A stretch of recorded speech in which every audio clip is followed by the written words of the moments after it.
안녕하십니까. 오리알 목사입니다. 오늘 말씀 통해서 우리가 어떻게 하면 성령을 받을 수 있는지, 성령을 받을 수 있는 그 법칙에 대해서 배우고자 합니다. 오늘 말씀은 120명의 성도가 성령을 받은 후에 그 주위 사람들에게 어떻게 하면 성령을 받을 수 있는지 그 법칙을 말씀했고, 그 법칙대로 했을 때 그 주위에 한 3,000명의 사람들에게 성령이 임한 사건입니다.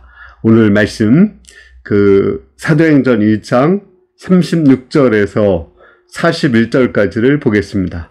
그런즉 이스라엘은 온 집은 확실히 알지니 너희가 십자가에 못 박은 이 예수를 하나님이 주와 그리스도가 되게 하셨느니라 하시니라.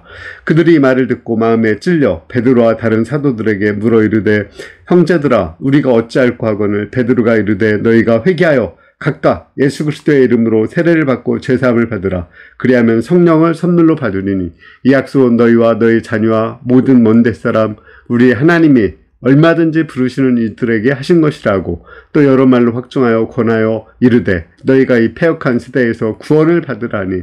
이 말을 받은 사람들이 세례를 받음에 그날의 성도의 수가 3,000이나 더하더라.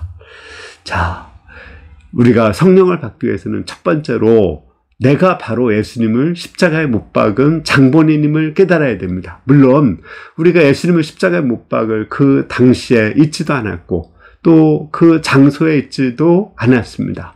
그런데 우리가 어떻게 예수님을 십자가에 못 박았죠? 이사야서 53장에 보면 그가 찔림은 우리의 허물 때문이요 그가 상함은 우리의 죄악 때문이라고 말씀했습니다. 우리의 죄악과 허물이 예수님을 십자가에 못 박은 것입니다.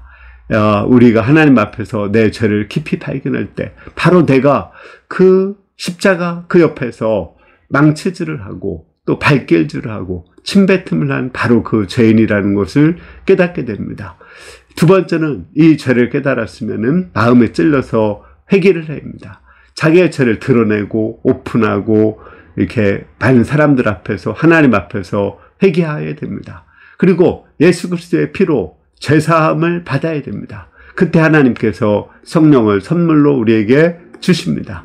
이 말씀들을 했을 때 그 주위에서 예수님을 십자가에 못 박은 죄를 깨닫고 마음에 찔려서 회개한 사람 3,000명이 회개하고 성령을 받는 놀라운 역사가 있었습니다.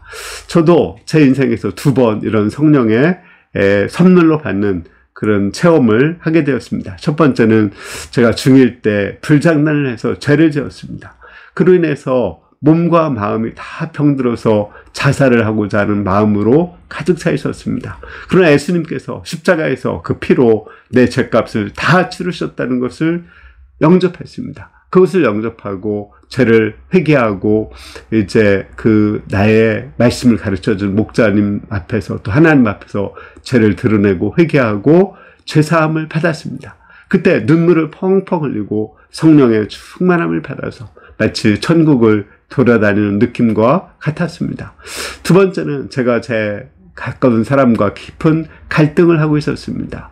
그 사람이 나의 권위를 인정하지 않고 공개적으로 나를 비판한다고 생각했습니다. 나는 그 사람을 미워해가지고 한 1년 이상을 아주 힘들게 지냈습니다. 그런데 여름상이 가서 이사야서 53장 그 말씀 받고 바로 내가 그 십자가에서 그 예수님의 모욕하고 발길질하고 침뱉음한 그 사람인 걸 알게 되었습니다. 제가 미워하는 그 사람과 그 예수님의 모습이 겹쳐져 보였습니다. 제가 예수님이 보내신 그 사람을 미워했지만 사실은 예수님을 미워한 것이고 예수님을 십자가에 못 박은 것입니다. 그때도 제 죄악을 드러내고 회개했을 때 하나님께서 나에게 성령의 충만함을 허락하여 주셨습니다. 그 후에도 크고 작은 죄라도 우리가 깨닫고 하나님 앞에서 회개하고 이렇게 정말 죄사함을 받을 때 성령을 충만히 주시는 것을 체험했습니다. 성령은 거룩한 영이기 때문에 죄가 있으면 받을 수가 없습니다.